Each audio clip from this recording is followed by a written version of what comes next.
Assalamualaikum warahmatullahi wabarakatuh. Perkenalkan, kami dari kelompok 10. Pada kesempatan ini kami akan membahas tentang suatu pembahasan, yaitu literasi media dan pesan-pesan yang ada dalam media. Sebelum memulai, izinkan kami memperkenalkan diri kami terlebih dahulu. Yang pertama yaitu ada saya, Dini Khairunisa, lalu saya Anissa Fitriani, dan juga Muhammad Zafran Mutakin. Dan sebagai informasi, video ini pun menjadi tujuannya untuk memenuhi tugas mata kuliah literasi media. Nah, pembahasan yang pertama yaitu ada tentang pengertian dari literasi media itu sendiri. Literasi media itu terdiri dari dua kata. Yang pertama ada literasi yang artinya memahami. Lalu ada juga media yang artinya tempat pertukaran pesan.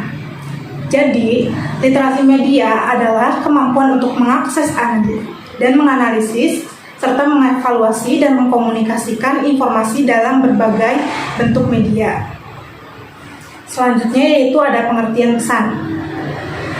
Nah, selanjutnya ada tentang pengertian pesan. Jadi pesan sendiri adalah setiap pemberitahuan, kata, atau komunikasi, baik lisan maupun tertulis yang dikirimkan dari satu orang ke orang lain.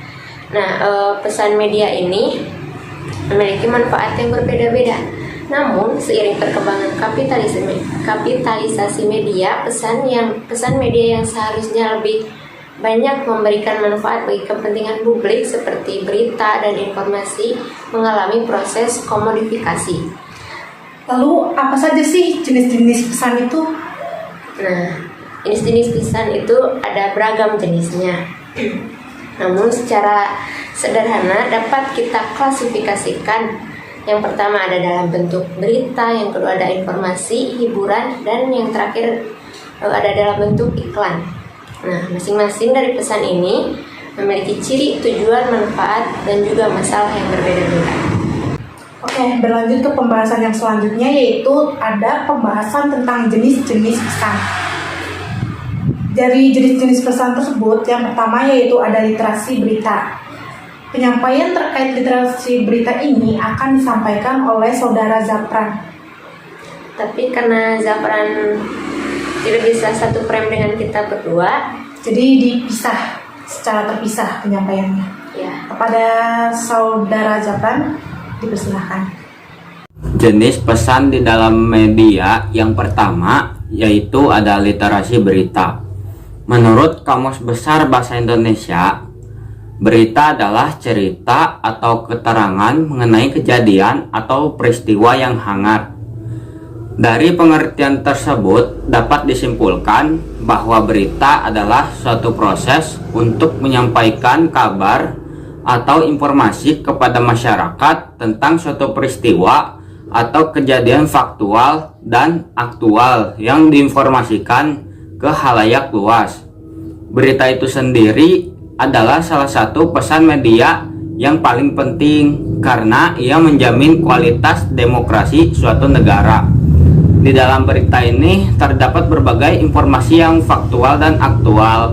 Akan tetapi dari informasi tersebut ada pula informasi-informasi yang menyimpang. Penyimpangan informasi tersebut yang pertama ada satir atau parodi, yaitu adalah informasi yang disengaja sebagai sebuah lelucon tanpa disadari dengan maksud untuk mengelabui, menimbulkan bahaya atau menyerang sebuah pihak, melainkan semata-mata sebagai sebuah lelucon. Yang kedua yaitu ada misleading content atau konten menyesatkan, yakni adalah bentuk penyimpangan informasi yang timbul dari akibat adanya penyalahgunaan informasi yang dimaksudkan untuk framing sebuah isu atau pihak tertentu. Informasi di dalamnya bisa informasi yang salah maupun informasi yang benar, namun disampaikan dengan narasi untuk menyudutkan pihak tertentu atau mengarahkan konsumen informasi pada isu tertentu. Yang ketiga yaitu imposter konten atau konten tiruan, yaitu apabila sebuah informasi dengan konten dan sumber yang jelas dijiplak, dan ditiru sebagai informasi baru dengan menghilangkan sumber aslinya dan menimbulkan persepsi seolah-olah penjiplak adalah sumber aslinya. Selanjutnya yaitu ada fabricate content atau konten palsu. Yakni adalah sebuah informasi yang 100% baru baik dari sisi konten dan sumbernya yang memang sengaja dibuat untuk memanipulasi dan mempengaruhi opini publik, bahkan disengaja untuk membahayakan. Lalu selanjutnya ada false connection atau hubungan yang keliru, yaitu apabila sebuah informasi tidak berhubungan sama sekali antara elemen penyusun informasi tersebut seperti judul informasi, bentuk visual, caption, dan konten ataupun keterhubungan antar berita di dalam informasi tersebut. Lalu ada juga false context atau salah konteks, yaitu ketika sebuah informasi disampaikan dengan atau tanpa narasi yang melepaskannya dari konteks faktual ketika informasi tersebut dibuat atau dinarasikan dengan konteks yang berbeda dari konteks yang sebenarnya. Dan terakhir yaitu ada manipulate content atau konten manipulasi, yaitu ketika sebuah informasi disampaikan dengan konten yang sudah dimanipulasi atau diedit dengan tujuan untuk mengelabui, menipu, atau memberikan persepsi yang salah pada konsumen informasi. Setelah memahami berita, maka yang selanjutnya yaitu kita akan membahas konsep penting harus dipahami halayak tentang berita. Konsep-konsep tersebut terdiri dari halayak menghargai kekuatan informasi yang terpercaya dan urgensi aliran bebas informasi pada masyarakat demokratis. Halayak mengerti bahwa media itu penting dan dapat mengubah kehidupan seseorang, bahkan negara. Halayak memahami bagaimana media bekerja membuat keputusan dan kesalahan. Halayak waspada terhadap perubahan era digital yang membuat ketersediaan informasi sangat berlimpah, mudah disebarluaskan, mudah dikoreksi atau diedit untuk tujuan buruk, dan disalahgunakan untuk memicu konflik. Selanjutnya bagian akhir yang akan dibahas pada literasi berita, yaitu salah satu contoh dari konten berita itu sendiri. Dan salah satu konten berita yang sedang viral saat ini yaitu berkaitan dengan hilangnya putra sulung dari Gubernur Jawa Barat Ridwan Kamil yang bernama Emril Khan Mumtaz atau disingkat Eril di Sungai Ari. Dari berita dengan judul kronologi hilangnya Eril di Sungai Ari, Swiss hingga ditemukan meninggal yang diunggah oleh Detik News. Di dalam berita tersebut, kabar terkait menghilangnya Eril dikonfirmasi langsung oleh pihak keluarga. Pihak keluarga menyampaikan bahwa Eril berenang di Sungai Ari, BEM, bersama adik dan kawannya. Saat ingin naik ke permukaan, Eril terseret arus sungai yang cukup deras yang sebelumnya sempat mendapat bantuan dari kawannya. Dalam berita tersebut juga pihak keluarga menyampaikan bahwa kejadian tersebut terjadi pada tanggal 26 Mei 2022 siang hari waktu Swiss dengan kondisi cuaca cerah. Pencarian saudara Eril terus dilakukan oleh pihak kepolisian Swiss hingga pihak keluarga Eril menyampaikan bahwa Eril dinyatakan meninggal dunia pada Jumat tanggal 3 Juni 2022.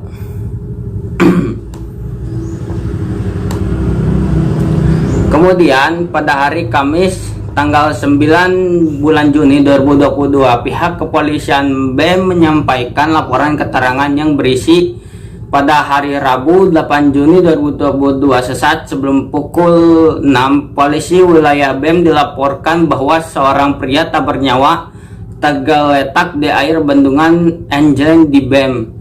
Setelahnya, pihak polisi melakukan pemeriksaan forensik terhadap jasad yang ditemukan dan hasilnya dipastikan itu adalah jasad Eril yang hilang sejak Kamis 26 Mei 2022. Itulah pembahasan terkait jenis pesan dalam media berupa berita. Untuk pembahasan selanjutnya saya serahkan kembali pada Dini dan Anissa. Nah, selanjutnya teman-teman kita akan membahas tentang literasi informasi. Nah, kita juga udah tahu kan kalau sekarang itu teknologi informasi itu udah berkembang pesat. Nah, hal itu bakal memudahkan kita sebagai manusia untuk memenuhi kebutuhan kita dalam sehari-hari. Nah, informasi ini sangat dibutuhkan, khususnya untuk menambah wawasan, memberikan pengetahuan, atau bahkan sebagai bahan beropini. Nah, saat ini telah banyak ditemukan media baik cetak maupun online yang semakin beragam dalam memberikan informasi. Tak hanya seputar peristiwa penting di sekitar, namun juga berbagai tips atau panduan yang membantu memenuhi kebutuhan sehari-hari kita. Nah, sebelum membahas lebih jauh, kita perlu tahu dong apa itu informasi. Nah, pengertian informasi sendiri akan dijelaskan oleh Dini. Oke, pengertian informasi secara sederhana diartikan sebagai kegiatan mengidentifikasi, mencari, mengorganisasi, mengevaluasi, dan menggunakan informasi secara efektif. Seseorang dengan keterampilan ini dapat membedakan berbagai bentuk sumber informasi yang bermanfaat untuk pemecahan masalah yang ia hadapi. Nah, bedanya dengan berita, jika berita adalah konten media yang mengacu pada peristiwa terkini yang dicari, diorganisasi, dan disajikan dalam kaidah jurnalistik. Informasi adalah segala bentuk data, angka, tulisan, gambar, suara yang harus diolah lagi sehingga dapat digunakan untuk menambah pengetahuan tertentu atau digunakan untuk membuat keputusan, sikap, dan tindakan tertentu. Perkembangan teknologi yang sangat pesat ini membuat informasi dan pengetahuan menjadi mesin perubahan kehidupan ekonomi, sosial, politik, dan budaya. Nah, untuk bahasan selanjutnya yaitu tentang tujuan dari belajar literasi informasi ini. Nah, merujuk pada apa yang disampaikan oleh Caroline Wilson tahun 2011, UNESCO merumuskan tujuan hasil pembelajaran literasi informasi, yaitu yang pertama ada mendefinisikan dan mengartikulasikan kebutuhan informasi. Nah, yang kedua ada menemukan dan mengakses informasi. Yang ketiga ada mengorganisasi informasi. Yang keempat ada menggunakan informasi secara etis.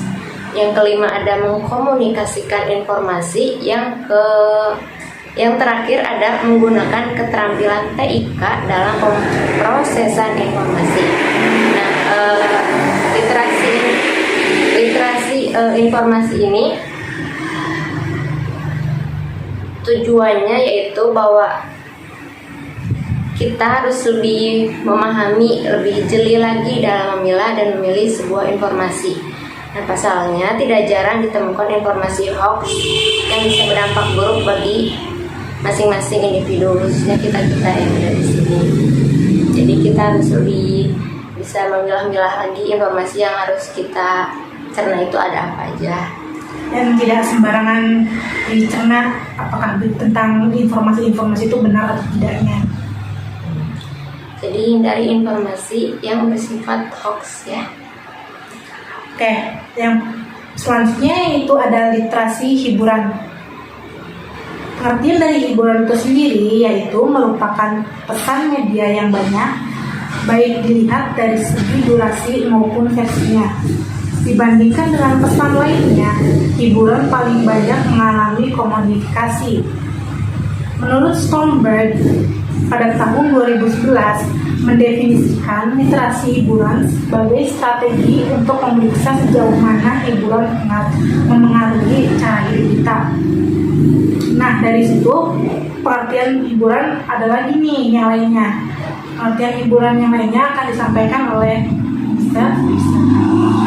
Nah, pengertian lainnya yaitu hiburan adalah sesuatu yang sifatnya melupakan kesedihan, kecemasan, ketakutan. Atau kalau boleh dibilang hiburan itu sebuah merilekskan pikiran, membuat rasa tenang untuk menghibur diri ataupun lainnya. Nah, apa sih bedanya dengan media hiburan? Nah, kalau media hiburan adalah suatu saluran pesan atau suatu wadah untuk menyampaikan pesan, video, teks, gambar, visual, audio, dan lain-lain untuk merilekskan pikiran agar membuat kita lebih tenang, bahagia, dan senang. Nah, selanjutnya itu ada konten hiburan. Konten hiburan itu ada banyak sekali. Dari konten-konten tersebut, konten yang paling menarik dan digemari oleh banyak orang ialah hiburan.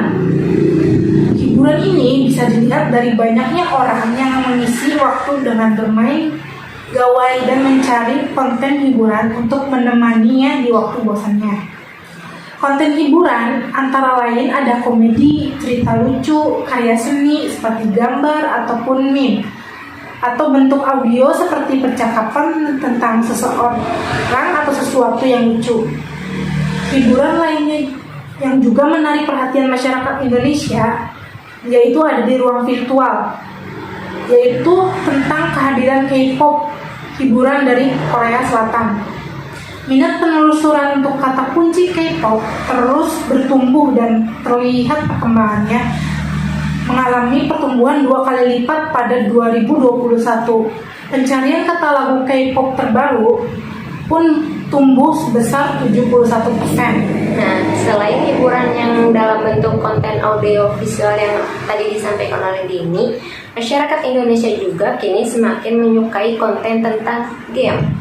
Terlihat dari penelusuran konten YouTube untuk kata kunci mabar online meningkat hingga 70%. Nah, penelusuran untuk kode rhythm juga bertumbuh hingga 280%, termasuk konten kompetisi e-sport makin dicari. Terlihat dari pertumbuhannya yang mencapai sekarang itu udah sampai dua kali lipat. Nah, dari konten-konten hiburan yang ada itu, ada nggak sih konten hiburan yang sering kamu akses di media? Kalau aku pribadi mah ya, aku sering kali akses YouTube buat cari video-video kucing gitu. Aku kan suka tuh sama kucing, jadi sering banget gitu cari video-video di YouTube yang berkaitan sama kucing. Kalau itu ya video-video kucing. Betul banget. Imut soalnya, jadi dicari terus aja setiap saat. Terutama kalau lagi stres itu cocok banget tuh buat dicari. Selain dari video kucing itu, aku juga sering cari video-video konten-konten tentang game gitu. Secara aku kan kadang suka main game tuh ya kalau di saat luang. Kalau kamu sendiri gimana? Kalau aku pribadi seringnya kalau lagi gabut gitu ya, sering akses TikTok gitu. Di TikTok kan banyak gitu macam-macam konten, ada komedi lah, mungkin ada yang lagi tentang galau-galau, sedih-sedih gitu. Cocok sama suasana hati gitu ya. Ya, seperti itu. Dan media lainnya mungkin sama kayak kamu. Aku suka nyari-nyari informasi dari YouTube. Mungkin dari TikTok itu tentang akses informasinya lebih cepat tentang yang viral-viral gitu. Ya. Nah, kalau dari YouTube itu aku lebih sering akses tentang apa ya? Kayak masak-masak gitu, tutorial masak. Kadang mama aku suka nyuruh gitu, suka pengen masak-masak yang beda. Ya, sekalian belajar masak gitu ya, biar makin bervariasi. Aku suka cari-cari gitu tutorialnya di YouTube. Ya, kadang bisa juga dari TikTok gitu kan, banyak banget macam-macam gitu. Ini mungkin gitu sih dari aku.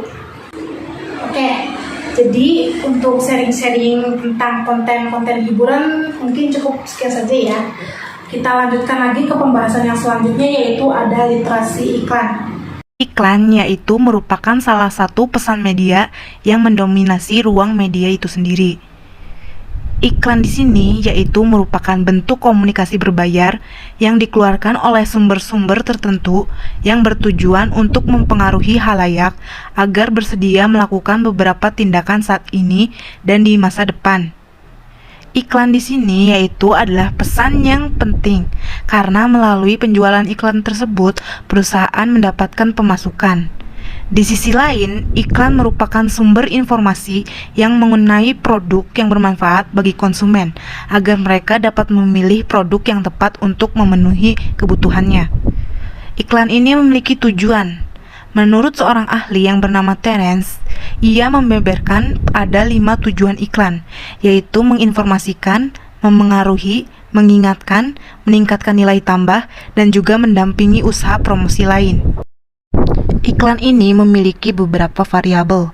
Menurut apa yang disampaikan oleh Malmelin pada tahun 2010, ia menyebutkan ada 4 dimensi dalam variabel iklan, yaitu informasi, retorika, estetika, dan promosi.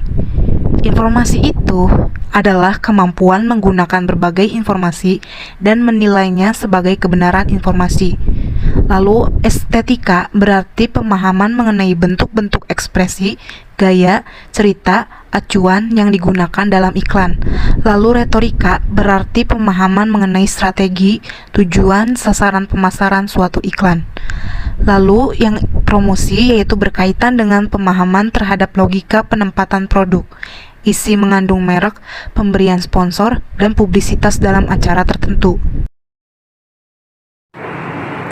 Oke teman-teman, selanjutnya setelah keseluruhan materi yang tadi sudah kami bahas, nah selanjutnya kami bakal sharing nih pendapat dari masing-masing dari kami tentang pesan yang mendominasi pada media.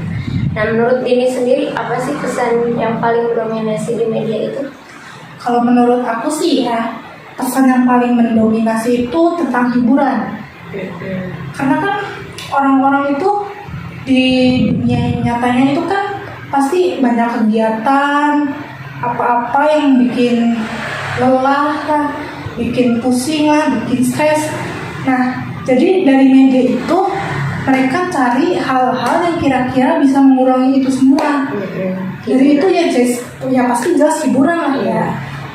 Mau itu hiburan tentang video-video, konten-konten video tentang vlog, atau yang kayak tadi kita sampaikan itu tentang hiburan-hiburan komedi atau apa jenisnya.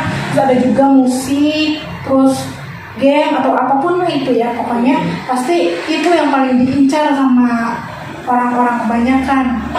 Kalau kamu sendiri gimana? Nah kalau menurut aku pribadi sih, pesan yang paling mendominasi itu dari jenis yang informasi ya. Karena mungkin saja kita dalam sehari banyak mengakses informasi dari berbagai media yang sedang kita gunakan. Seperti misalnya ada media sosial, itu ada mungkin kita mengakses informasi dari Instagram atau TikTok atau Twitter, YouTube, dan lain-lain. Informasi yang kita akses itu seperti misalnya kita mengakses informasi tentang berita yang sedang viral, atau misalnya kalau kita sebagai pelajar kita mengakses informasi tentang tugas-tugas sekolah kita, atau mungkin informasi tentang kehidupan sehari-hari kita seperti kita mengakses informasi tentang fashion yang lagi tren, ataupun makanan-makanan yang lagi tren yang sedang kita inginkan dan sebagainya. Mungkin dari aku pribadi gitu sih. Oke teman-teman, mungkin cukup sekian saja pendapat dari kami mengenai jenis pesan yang mendominasi pada media.